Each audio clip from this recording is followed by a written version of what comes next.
बिस्मिल्लाहिर्रहमानिर्रहीम अस्सलाम वालेकुम। Welcome to number 5 partial fraction. इस लेक्चर के अंदर हमने जो चैप्टर नंबर 5 पार्शियल फ्रैक्शंस है इसकी डिटेल्स भी डिस्कस करनी है और ख़ास तौर पे ये जो आज का लेक्चर है इसके अंदर सिर्फ इसका इंट्रोडक्शन हम लेंगे कि यानी इस चैप्टर के अंदर कितनी एक्सरसाइजेज हैं और किस तरह के क्वेश्चंस इन्वॉल्व होंगे इस चैप्टर के अंदर। गो के ये चैप्टर मैंने पहले भी सॉल्व करके प्लेलिस्ट इसकी अपलोड की हुई है इस चैनल पे, लेकिन एक नए वे के अंदर। पहले क्योंकि मैंने कागज़ पे पेपर पे हल किया था, अब आपको स्क्रीन के ऊपर इसका सोल्यूशन नज़र आएगा इस सीरीज़ और इस प्लेलिस्ट के अंदर। सबसे पहला जो टॉपिक है चैप्टर नंबर 5 का टॉपिक नंबर 1 वो है जी इंट्रोडक्शन। अब इंट्रोडक्शन स्टार्ट करने से पहले ही मैं आपको एक बात बता देता हूँ, जैसा कि चैप्टर का नाम है पार्शियल फ्रैक्शन, तो जो पार्शियल लफ्ज़ होता है उसका मतलब होता है जुज़वी। जुज़ जुज़ कहते हैं किसी चीज़ के छोटे हिस्से को, ठीक है। पार्शियल फ्रैक्शन, फ्रैक्शन कहते हैं कसर को, तो ये बन गया जुज़वी कसर या जुज़वी कसूर। अगर ज़्यादा होंगी तो फिर इसको हम जुज़वी कसूर कह लेंगे। ये आपने 10th क्लास के अंदर भी पढ़ा जुज़वी कसूर के बारे में और पार्शियल फ्रैक्शन के बारे में, और इधर फर्स्ट ईयर के अंदर 11th क्लास के अंदर भी आप पढ़ रहे हैं। सिंपल बात यह है कि जब आप छोटी क्लासेस के अंदर होते हैं तो आपको ऐसे एक रकम दी जाती है, ठीक है, और आप कहते हैं कि दो फ्रैक्शन वाली रकमें हैं, बटे वाली रकमें, और इन दोनों को अगर हम हल करें मजीद तो दोनों का एलसीएम लेना पड़ेगा विच इज़ 35। ठीक हो गया। फिर आप नेक्स्ट प्रोसेस करते हैं तो यहाँ पे 7 आ जाता है और यहाँ पे आ जाता है 7 5 35 और 5 3 15, और फिर एक दफ़ा मज़ीद अब इसको प्रोसीड करते हैं तो 15 जमा 7 ये 22/35 बन जाता है। और आप कहते हैं कि जनाब ये वाली जो दो फ्रैक्शंस थी उसको हमने एडअप किया और एक फ्रैक्शन बना दिया जो कि 22/35 है। इसको तो कहते हैं एलसीएम के ज़रिए दो जो फ्रैक्शन वाली रकमें हैं उनको जमा करना या तफरीक करना। यहाँ पे माइनस का भी निशान हो सकता है, बट इसका जो उल्ट प्रोसेस है कि आपको ये एक कसर दे दी गई है और आप उसको 2 या 3 कसूर के अंदर ब्रेक डाउन करते हैं, उनको तोड़ते हैं, उनकी जुज़वी कसर बनाते हैं, तो इसको कहते हैं पार्शियल फ्रैक्शंस। समझ आ गई कि एक फ्रैक्शन होगी और उस फ्रैक्शन को आप वापस जाके 2 या 3 फ्रैक्शंस में ब्रेक डाउन कर देते हैं उनका, तो उसको कहते हैं जुज़वी कसूर। तो जो पूरा चैप्टर है उसके अंदर हमने यही पढ़ना है कि एक आपको दी गई होगी फ्रैक्शन। हाँ, ये जो फ्रैक्शन मैंने आपको समझाई है ये है काउंटिंग गिनती के अंदर नेचुरल नंबर लेके मैंने आपको समझाई है, या अगर इसकी बात करें बटे में तो ये रैशनल नंबर्स हैं, ठीक है। लेकिन जब आप सॉल्व कर रहे होंगे तो आप देखेंगे कि आपको जो मिलेगी इक्वेशन, या इक्वेशन तो सॉरी नहीं कह सकते, अलजेब्रिक एक्सप्रेशन जो मिलेगा वो इस तरह से होगा, कुछ ऐसे लिखा हुआ, यानी उसके अंदर अलजेब्रिक स्टेटमेंट्स शामिल होंगी। तो कॉन्सेप्ट यही है कि एक आपको दी गई होगी, आपने इनको ऐसे ले जाके वापस पार्शियल फ्रैक्शंस बनानी है। कॉन्सेप्ट उसके पीछे यही है, इसलिए मैंने ये सिंपलेस्ट एग्जांपल ली। अब आपकी बुक के अंदर थ्योरी है एक्सरसाइजेज से पहले और चैप्टर स्टार्ट से रिलेटेड, ये जो बातें मैंने बताई हैं आपकी बुक में किस तरह से लिखी हुई हैं, अब हम उसको स्टडीज़ करते हैं। स्टडी करने के बाद हम 5.1 की तरफ बढ़ेंगे नेक्स्ट लेक्चर के अंदर। सबसे जो पहले लिखा हुआ है वो यही लिखा हुआ है, वी हैव लर्नड, हम पढ़ चुके हैं इन द प्रीवियस क्लासेस, पिछली क्लासों के अंदर, हाउ टू ऐड 2 और मोर रैशनल फ्रैक्शंस, जो बटे वाली, रैशनल कहते हैं बटे को, ठीक है, रैशनल फ्रैक्शन, बटे वाली जो फ्रैक्शन होती है, कसर होती है, उसको कैसे जमा करते हैं ये हम पहले पढ़ चुके हैं।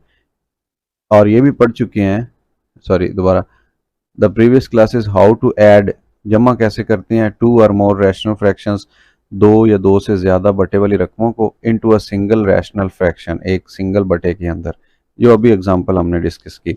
अब नीचे यहाँ पे मिसाल के तौर पे लिखा हुआ है कि ये दो बटे वाली रकमें हैं और ये हैं अलजेब्रिक एक्सप्रेशंस, इन दोनों का अगर एलसीएम लें x-1 इंटू x+2, ये वाली चीज़, तो ऊपर जो एक्सप्रेशन है वो फाइनल बनेगा 3x। ये बुक में लिखा हुआ है, ठीक है, मैंने इसको सॉल्व नहीं किया, कुछ भी नहीं किया, जैसे था वैसे ही आपको स्क्रीनशॉट इसका नज़र आ रहा है। साथ में ये एक दूसरी एग्जांपल है कि 3 रकमें थी बटे वाली 1, 2 और 3, इन तीनों का नीचे वाली रकमों का एलसीएम ले लिया गया और फिर इसको प्रोसीड किया तो ऊपर ये जवाब बन गया। ये काम हम पहले सीख चुके हैं, 2 से 1 बनाना, 3 से 1 बनाना। बट इसका जो रिवर्स प्रोसेस है, ऐसे उल्ट करके अगर ये आपको दी जाती और फिर आप इसको 3 में ब्रेक करते या ये दी जाती और ये करते, इसको कहते हैं पार्शियल फ्रैक्शन और ये चैप्टर नंबर 5 का काम है। In this chapter we shall learn, इस सबक के अंदर हम सीखेंगे पूरे चैप्टर के अंदर how to resolve, how to reverse the order in 1 and 2। इनका जो ऑर्डर है वो रिवर्स कैसे करना है, इनको पीछे कैसे लेके जाना है। दैट इज यानी कि is to express a single rational fraction as a sum of two or more single rational functions which are called partial fractions। ठीक हो गया, यानी सिंगल को 2 या 2 से ज्यादा में ब्रेक करने को पार्शियल फ्रैक्शंस कहते हैं। ये हमारा जो इंट्रोडक्शन है उससे रिलेटेड जो पैराग्राफ आपकी बुक में था वो हो गया। Expressing a rational function as a sum of partial fractions is called partial fraction resolution. यानी हम रिजॉल्व करते हैं पार्शियल फ्रैक्शन को तो ये पार्शियल फ्रैक्शन की रेजोल्यूशन होगी, यानी रिजॉल्व करना होगा, तोड़ना होगा, ब्रेक करना होगा। It is an extremely valuable tool in the study of calculus. हाँ जी, ये जो कैलकुलस है ना, ये बहुत इंपॉर्टेंट चीज है मैथमेटिक्स के अंदर। नेक्स्ट लिखा हुआ है इक्वेशन की 2 इकसाम के बारे में। ये जो बराबर का निशान आप पढ़ते हैं ना, इसके अंदर 2 चीजें होती हैं। या तो बराबर अगर आपको नजर आ रहा हो तो आप कह सकते हैं कि इक्वेशन है, ठीक है। और एक 9.4 एक्सरसाइज जो आपके 11वीं क्लास की है उसकी भी प्लेलिस्ट मौजूद है। उसके अंदर एक लफ्ज आपने पढ़ा था आइडेंटिटी,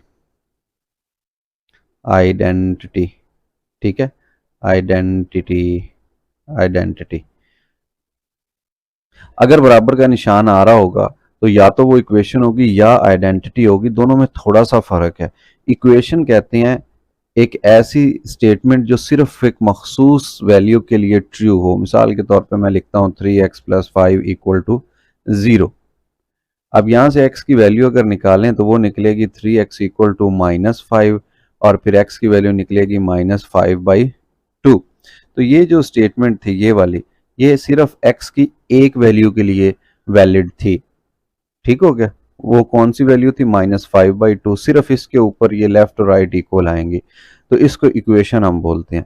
लेकिन एक ये वाली चीज़ है a + b का मुरब्बा, या मैं कहता हूँ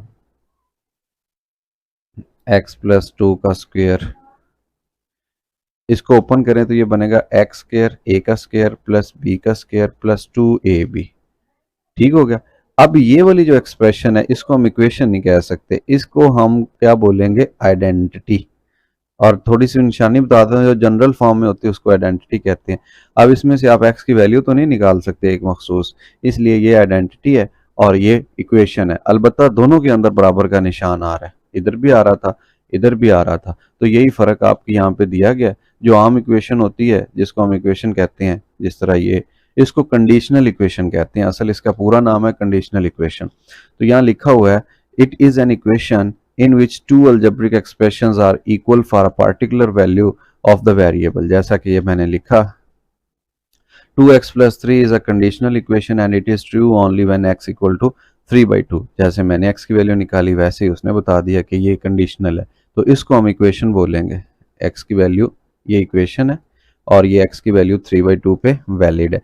इसी तरह ये वाली एक चीज़ है क्वाड्रेटिक इक्वेशन, इसको सॉल्व करने पे हमें x के 2 रूट्स मिले, ये वाले। तो x की जो मखसूस वैल्यूज होती हैं उन पे जो असल एक्सप्रेशन होता है उसको इक्वेशन बोलते हैं, कंडीशनल इक्वेशन। ठीक हो गया। और साथ से अगर कंडीशन का लफ्ज मिटा दें तो कोई बात नहीं, सिर्फ इक्वेशन कह लें, जो उर्फ आम में हम इस्तेमाल करते हैं। तो आपकी बुक में हाईलाइट करके बताया गया, for simplicity a conditional equation is called an equation. तो ये बात होगी इक्वेशन के बारे में। अब हम देखें आइडेंटिटी के बारे में। इट इज एन इक्वेशन, ये इक्वेशन की ही एक किस्म है विच holds good for all values of variable, जो वेरिएबल की तमाम वैल्यूज के लिए वैलिड होती हैं। जैसे कि ये आपको नजर आ रही है, ये a + b × x है, इसको ओपन कर दें, ठीक है। ax + bx ये एक आइडेंटिटी है and it's two sided are equal for a value for all values of x। ये है इसको ज़रब दे दें तो ब्रैकेट्स को ये एक्सप्रेशन बन जाएगा, तो ये भी एक आइडेंटिटी है। छोटी सी बात सिर्फ ये है, for convenience symbol equal shall be used both for equation and identity. अगर तो एक्स का जवाब निकल आए तो वो इक्वेशन होगी, अगर एक्स का जवाब ना निकाल सकें आप लेकिन बराबर नज़र आ रहा हो तो वो आइडेंटिटी होगी, जो कि इस चैप्टर की जीनत है। ठीक हो गया। अब उसके बाद सेकंड टॉपिक है जो हम डिस्कस करेंगे, बल्कि जो मेन टॉपिक है रैशनल फ्रैक्शन, कि बटे वाली फ्रैक्शन। रैशनल का वर्ड जहां भी आएगा वो बेशक नंबर्स हो, रैशनल नंबर, या वैसे ही रैशनल फ्रैक्शन हो, तो इसका मतलब ये होगा कि ऐसी एक बटा या ऐसी फ्रैक्शन जिसके ऊपर भी एक पोलिनोमियल हो और नीचे भी एक पोलिनोमियल हो, इसको बोलेंगे ये एक रैशनल फ्रैक्शन है। फिर आगे इसकी दो किस्में हैं, एक होगी प्रॉपर रैशनल फ्रैक्शन और एक होगी इम्प्रॉपर रैशनल फ्रैक्शन। ठीक है। अगर ऊपर बटे के रकम p ऑफ x, ये जो ऊपर वाली रकम है, अगर ये छोटी हो और नीचे रकम बड़ी हो तो इसको कहते हैं प्रॉपर फ्रैक्शन, और अगर ऊपर रकम बड़ी हो और नीचे छोटी हो तो फिर इसको क्या बोलेंगे, इम्प्रॉपर।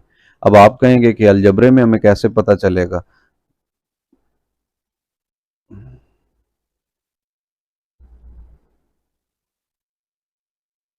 तो ये ताकत बताती है, वेरिएबल की ताकत ऊपर एक है नीचे दो है। ठीक हो गया। तो जिसमें नीचे ताकत बड़ी होगी ऊपर ताकत छोटी होगी वो प्रॉपर फ्रैक्शन होगा। अभी आपको यहाँ पे डिटेल से इसकी चीजें मिलेंगी, मैं इसलिए साथ इंग्लिश नहीं लिख रहा, यहाँ सारा कुछ प्रिंट है, अभी मैं आपको दिखाता हूँ। तो ये जो पावर्स होती हैं ये बताती हैं छोटे बड़े के बारे में। ये रैशनल फ्रैक्शन तो है ही, लेकिन आगे किस्म कौन सी बनेगी, प्रॉपर, क्योंकि ऊपर छोटी रकम नीचे बड़ी, और अगर ऊपर बड़ी आ जाए और नीचे छोटी आ जाए ऐसे, तो फिर ये इम्प्रॉपर फ्रैक्शन है। हम ये जो प्रॉपर फ्रैक्शन हुआ करेगी इसको तो पार्शियल फ्रैक्शन में कन्वर्ट कर सकते हैं, अलबत्ता ये जो इम्प्रॉपर होगी इसको नहीं कर सकते। फिर हम क्या करेंगे, इम्प्रॉपर को प्रॉपर बनाएंगे और फिर क्वेश्चन को सॉल्व किया करेंगे। आइए देखते हैं क्या लिखा हुआ है। We know that p over q, ये रैशनल नंबर के बारे में लिखा हुआ, where p q belong to integers and q is not equal to 0 is called a rational number. ये रैशनल नंबर की डेफिनेशन है। इसके साथ यहाँ पे अगर आप ऐसे x लिख दें, इधर q ऑफ x लिख दें, तो ये पोलिनोमियल बन गई। Similarly, the quotient of two polynomial p of x और q of x where quotient मतलब बटा, ये जो लिखा हुआ है q ऑफ x बटे को जीरो नहीं होना चाहिए, साथ वजाहत कर दी। With no common factor, no common factor का मतलब ये है कि ये अपनी सादा तरीन शक्ल में हो, ऐसा ना हो कि ऊपर 15 हो नीचे 20 हो x के साथ। तो इसको हम लिख 5 पे कैंसिल कर सकते हैं, 5 3 15 और 5 4 20, यानी ये वाली शक्ल हो सादा तरीन, ये वाली शक्ल ना हो, इनमें कोई कॉमन फैक्टर ना हो, कट ना रही हो, बिल्कुल सादा शक्ल हो, इज कॉल्ड रैशनल फ्रैक्शन, और इसको हम रैशनल कहेंगे। अ rational fraction is of two types, दो तरह की है। पहली कौन सी है, proper rational fraction. A rational fraction p of x और q of x is called proper rational fraction if the degree of the polynomial, ऊपर वाले की, ठीक है, शुमार कुनिंदा जिसको हम डिनोमिनेटर भी कहते हैं, polynomial in the numerator is less than the degree of the polynomial q of x in the denominator। for example, ऊपर पावर यहाँ पे x की पावर 0 है, यहाँ पे x की पावर 1 है, यहाँ पे x की पावर 1 है, नीचे 2 है, ऊपर 3 है, नीचे ऊपर 2 है, नीचे 3 है। तो ये प्रॉपर रैशनल फ्रैक्शंस की एग्जांपल्स हैं जो कि अलजेब्रिक फॉर्म में दी गई हैं। इसी तरीके से इम्प्रॉपर कौन, हाँ थोड़ी सी वजाहत मैं पहले कर दूं, इनको हम पार्शियल फ्रैक्शन में कन्वर्ट कर सकते हैं, पार्शियल फ्रैक्शन में कन्वर्ट कर सकते हैं। पहली शर्त यही हुआ करेगी, अभी हम वर्किंग रूल पढ़ते हैं कि कैसे इसको स्टार्ट करना है और कैसे इसके हमने पार्शियल फ्रैक्शंस बनानी है। तो पहली जो कंडीशन हुआ करेगी वो ये है कि आपको जो क्वेश्चन दिया गया वो प्रॉपर फ्रैक्शन में होना चाहिए। ठीक है, प्रॉपर फ्रैक्शन होगा तो आप उसको पार्शियल में कन्वर्ट कर सकते हैं, अदरवाइज पहले कन्वर्ट करेंगे इम्प्रॉपर को प्रॉपर में और फिर आगे आप चलेंगे। ये देखें इम्प्रॉपर की तारीफ लिखी हुई है, अ rational fraction p is called improper rational fraction if the degree of polynomial in the denominator, ऊपर जो पावर है या डिग्री है, is equal or greater, बराबर हो या बड़ी हो ऊपर, जैसा कि ये नीचे मिसाल है, इधर पावर 1 है, इधर पावर 1 है, बराबर होगी, ये इम्प्रॉपर बन गया। ये ब्रैकेट जब ओपन होगी ऊपर पावर 2 बनेगी, नीचे भी पावर 2 बनेगी ज़रब होने के बाद, तो ये बराबर होगी, इम्प्रॉपर है। ऊपर 2 है नीचे 1 है इम्प्रॉपर, ऊपर 3 है पावर नीचे पावर 2 है, ये इम्प्रॉपर। यानी ऊपर बड़ी आ जाए नीचे छोटी आ जाए तो वो इम्प्रॉपर होता है, हम इनके पार्शियल फ्रैक्शंस नहीं बना सकते। फिर क्या करेंगे, फिर हम इनको पहले प्रॉपर बनाएंगे, प्रॉपर बनाने के बाद पार्शियल फ्रैक्शंस बनाएंगे। अब आप कहेंगे ये सारी डेफिनेशन लिखी हुई है और लिखा हुआ है कि are improper rational fractions are improper fractions, इनको इम्प्रॉपर फ्रैक्शन कहते हैं। अब यहाँ पे छोटी सी एक एग्जांपल है कि अगर इम्प्रॉपर फ्रैक्शन आ जाए, जैसा कि ये है, ऊपर पावर 2 है नीचे पावर 1 है, इस तरह का क्वेश्चन आ जाए तो आप डायरेक्ट तो इसके पार्शियल फ्रैक्शन नहीं बना सकेंगे, अलबत्ता इम्प्रॉपर को पहले प्रॉपर बना लें और फिर आप इसको पार्शियल फ्रैक्शन बना सकते हैं। अब वो कैसे बनाएंगे, वो तकसीम के जरिए। ऊपर वाली रकम को अंदर रखें, 3x² + 1, यहाँ पे 3x² आता है, इसको अंदर रखें और नीचे वाली रकम x - 2 को बाहर रखें और तकसीम कर दें। तो ये जो रकम ऊपर आ गई है इसको कोशेंट बोलते हैं। ये अब क्या बन गया, ये पहले इम्प्रॉपर थी, अब ये प्रॉपर में कन्वर्ट हो चुकी है। ठीक है, ये हम लिखते हैं ना जैसे क्लॉकवाइज, जैसे घड़ी चलती है ऐसे करके, ऐसे क्लॉकवाइज। तो 3x + 6 सही 13/x - 2। यहाँ पे प्लस लिख लीजिएगा, ठीक है, यहाँ पे प्लस होता है।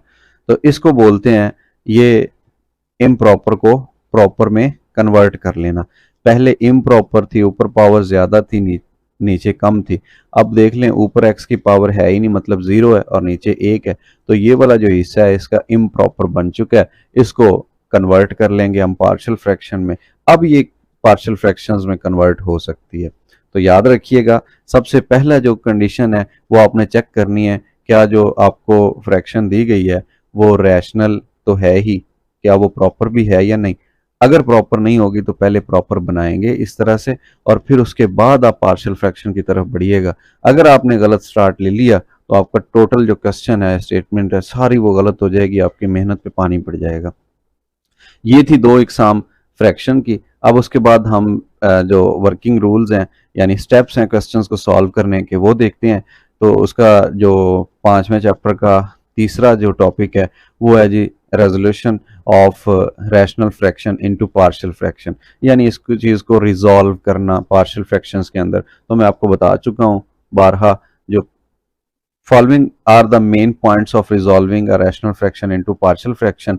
पहली एंड मोस्ट इंपॉर्टेंट बात ये वाली, हर बार मैं आपको याद करवाया करूंगा, the degree of denominator must be less than that of denominator, यानी बटे के ऊपर वाले की जो डिग्री है, पावर है वेरिएबल की, वो कम होनी चाहिए, नीचे वाले की ज्यादा होनी, बराबर भी नहीं होनी चाहिए। याद रखिएगा, बराबर भी नहीं होनी चाहिए, ऊपर वाले की कम नीचे वाले की ज्यादा। अगर ऐसा नहीं है, divide and work with the remainder theorem, ये जो ऊपर काम किया है हमने, ये वाला कहता है कि ऐसे इसको डिवाइड करें और रिमाइंडर थ्योरम के जरिए इसको सही वाली रकम बना के फिर आप इसको सॉल्व करें।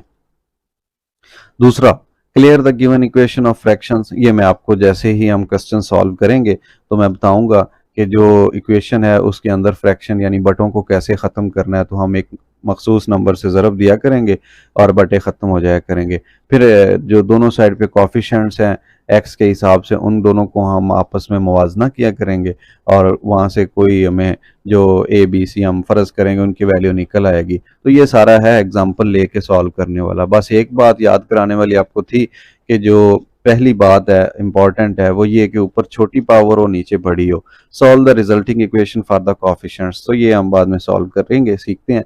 अब उसके बाद थोड़ा सा आपके जो चैप्टर है उसकी डिवीजन के बारे में मैं बता देता हूँ। इसके अंदर 4 तरह के क्वेश्चंस शामिल होंगे।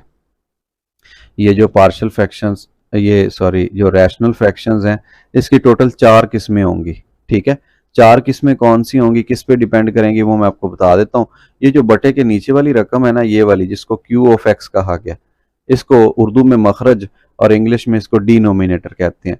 टोटली जो आपका चैप्टर है, चैप्टर नंबर 5, ये इस पे डिपेंड करता है, क्यू ऑफ एक्स पे। तो जब भी आपको क्वेश्चन सामने नजर आए, आपने क्या करना है, क्यू ऑफ एक्स को देखना है। और इसके अंदर क्या चीज देखनी है, आपने क्या देखना है, when q of x has only repeated linear factor, non repeated, यानी रिपीट ना हो रहे हो। कौन से फैक्टर? लीनियर फैक्टर बटे के अंदर। मैं एग्जांपल पहले बताता हूँ फिर बाद में समझाता हूँ। ये देखें, बटे के अंदर x-1 लीनियर फैक्टर है, 2x-1 लीनियर फैक्टर है, 3x-1 लीनियर फैक्टर है। लीनियर फैक्टर कहते हैं जब x की पावर 1 हो, इसको लीनियर कहते हैं, और साथ में कोई भी कांस्टेंट आ रहा हो या ना आ रहा हो, इसको लीनियर फैक्टर कहते हैं। ठीक है, वैसे फैक्टर का मतलब होता है पूरा पूरा तकसीम करने वाला। तो ये देख लें, x-1 है, 2x-1 है, 3x-1 है। रिपीट नहीं हो रहा। अगर रिपीट हो रहा होता तो इसके ऊपर ऐसे 2 लिखा होता कि ये 2 दफ़ा रिपीट हो रहा है, लेकिन ये रिपीट नहीं हो रहा था। इधर देख लें, x-2, x-4, x-6। ऊपर वाली को तो देखना ही नहीं है ना, जो मर्जी हो जाए, सिर्फ नीचे वाले को देखना है। ये लीनियर फैक्टर है, लीनियर है, लीनियर है। अगर नीचे तमाम लीनियर हों और रिपीट भी ना हो रहे हों तो उसको कहेंगे केस नंबर 1, और इसके लिए मखसूस है आपके चैप्टर के अंदर 5.1 एक्सरसाइज। दोबारा बता देता हूँ, आपने कैसे चेक करना है कि क्वेश्चन किस एक्सरसाइज का है और कैसे सॉल्व करना है।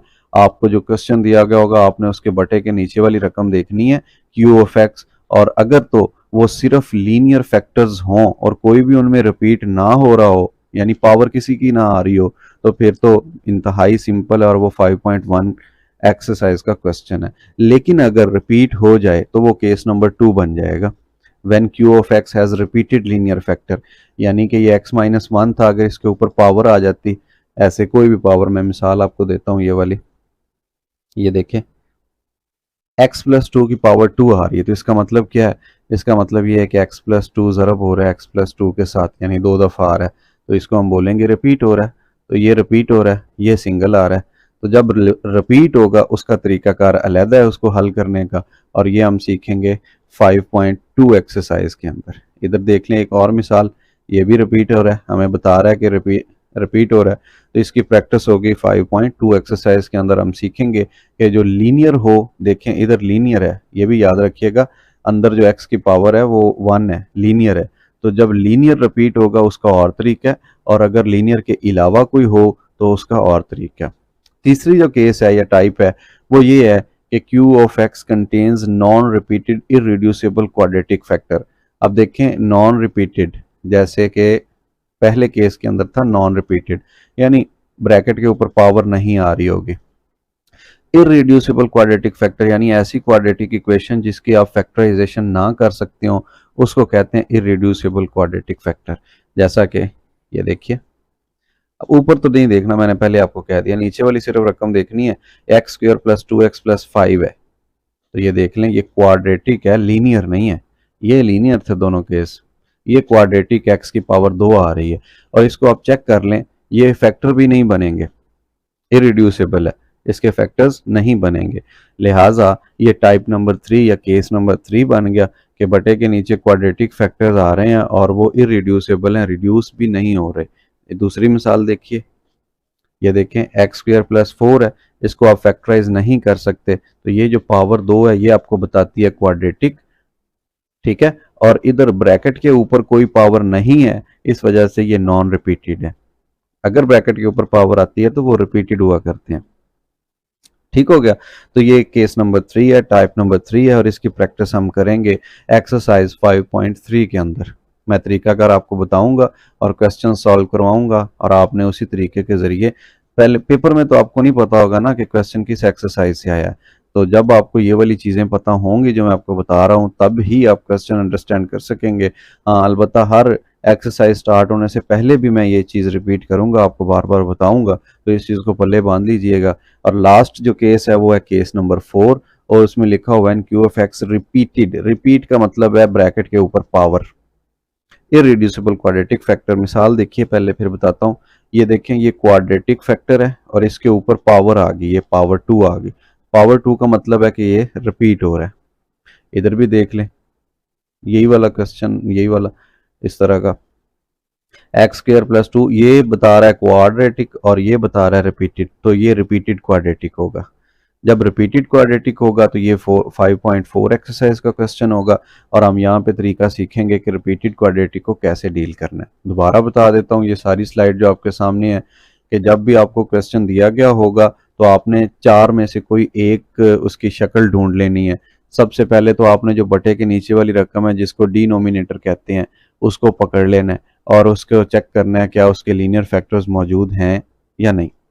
अगर तो सारे लीनियर हों, कोई रिपीट ना हो रहा हो, तो वो केस नंबर 1 बनेगा। और अगर उसमें लीनियर रिपीट हो रहे हो तो फिर वो रिपीटेड लीनियर 5.2 का क्वेश्चन होगा। और अगर उसमें क्वाड्रेटिक आ रहे हो और रिपीट ना हो, पावर ना बने ऊपर ब्रैकेट के, तो फिर वो क्या होंगे, क्वाड्रेटिक फैक्टर, नॉन रिपीटेड। और अगर ऊपर भी पावर आ रही हो और एक्स के ऊपर भी पावर एक से ज्यादा हो, तो आप इसको पोलिनोमियल कहेंगे या इसको क्वाड्रेटिक, इरेड्यूसिबल क्वाड्रेटिक फैक्टर बोलेंगे।